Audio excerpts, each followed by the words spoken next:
qu'est-ce qui se passe si je veux supprimer les il faut? Et c'est sentir que il faut, ce n'est pas juste changer un mot.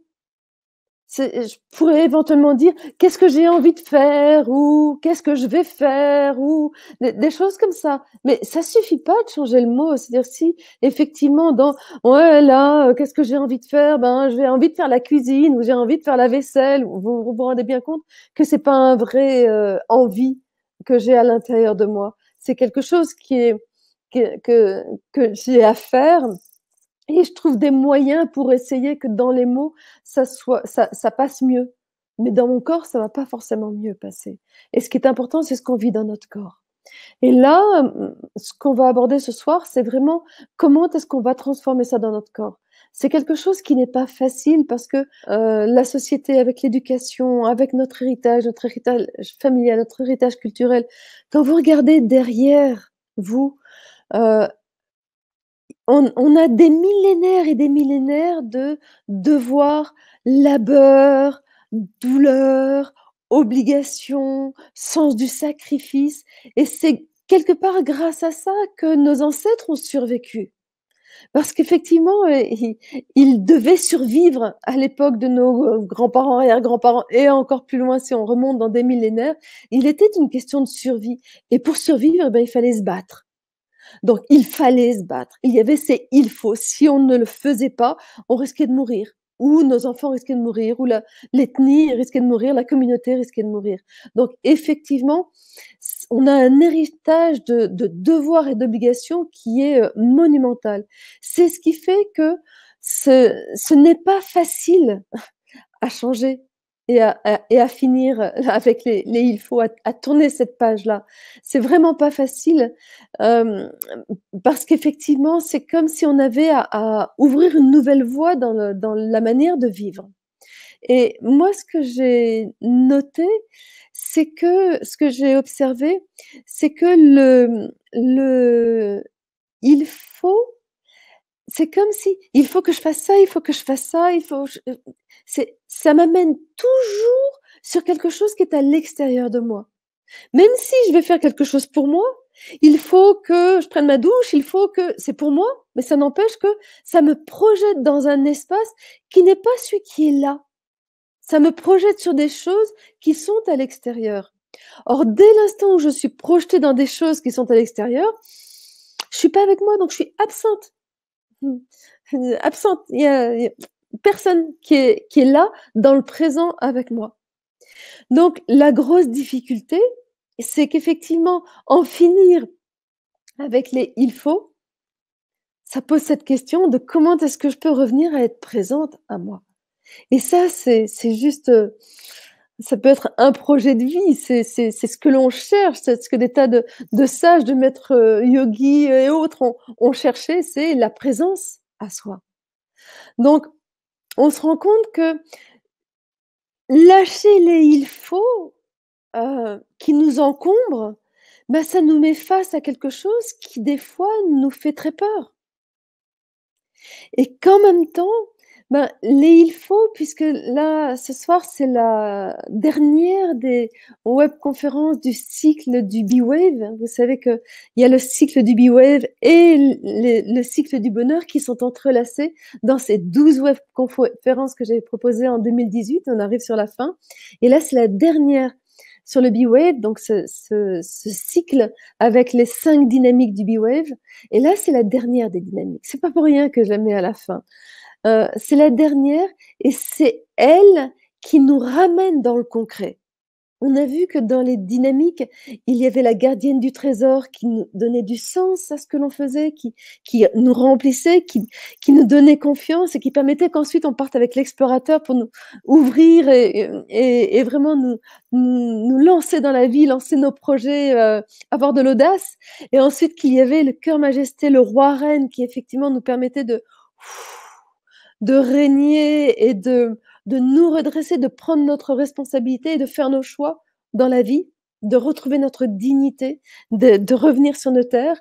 Et juste après, c'est celle qu'on a vue la dernière fois, c'est effectivement la terre-mère qui nous amène à prendre soin de nous avec beaucoup de douceur. C'est elle qui prend soin de notre santé, qui est toujours là aux petits soins avec nous et la terre-mère, le fait d'avoir pris soin de soi, elle nous ramène effectivement au grand ordonnateur. Au niveau du cycle des saisons, ça correspond à l'automne, la saison qu'on vit là en ce moment.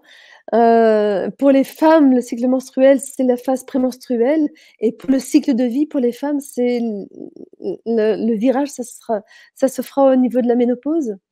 Donc tout ce grand troublion de la ménopause. On se rend compte du coup que le grand ordonnateur, c'est pas forcément quelque chose qui est une mer d'huile, une mer calme, c'est pas forcément quelque chose qui fait pétiller. On se rend compte que le syndrome prémenstruel, l'automne, toutes ces choses-là, ça peut être très beau l'automne, mais il y a les bourrasques d'automne et on sait que ça nous ramène à l'hiver. Et le grand ordonnateur, c'est effectivement la seule des dynamiques qui nous permet de rentrer dans la matière et de concrétiser. La gardienne du trésor est aussi dans la matière. Pour voir quel est le trésor, de quoi nous sommes, c'est quoi la terre dont on est pétri. En revanche, le grand ordonnateur, c'est OK, qu'est-ce que je fais aujourd'hui? Qu'est-ce que je crée? Concrètement, lui, il est vraiment là, il est rationnel, il est concret, il est dans la matière et il nous ramène là. C'est pour ça que le fait d'aller à la rencontre de cette dynamique, ça nous ramène dans notre quotidien parce que notre quotidien est plein de choses très matérielles, très concrètes que nous avons à faire. Et c'est là où c'est pas forcément toujours si facile de s'y retrouver.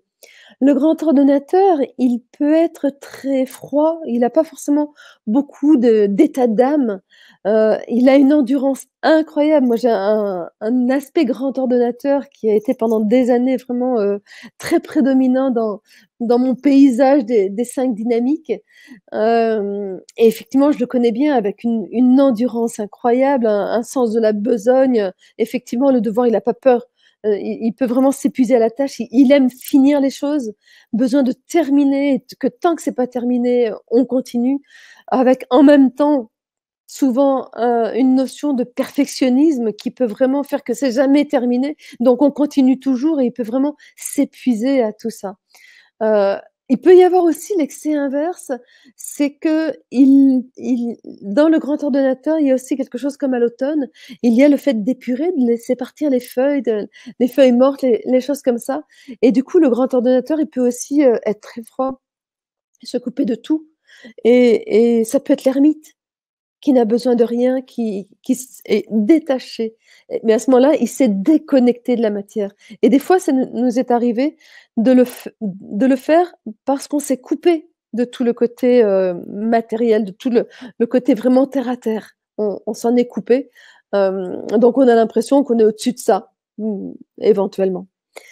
Euh, la grosse difficulté avec le grand ordonnateur, c'est là tout ce que je vous raconte, c'est dans ce que j'appelle le mode de survie.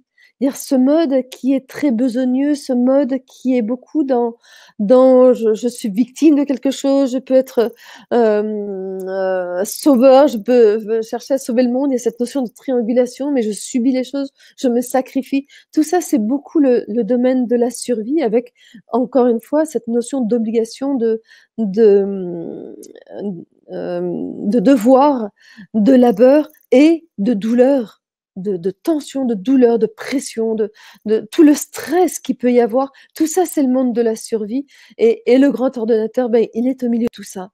Ça va être un grand organisateur, il a une grande efficacité, il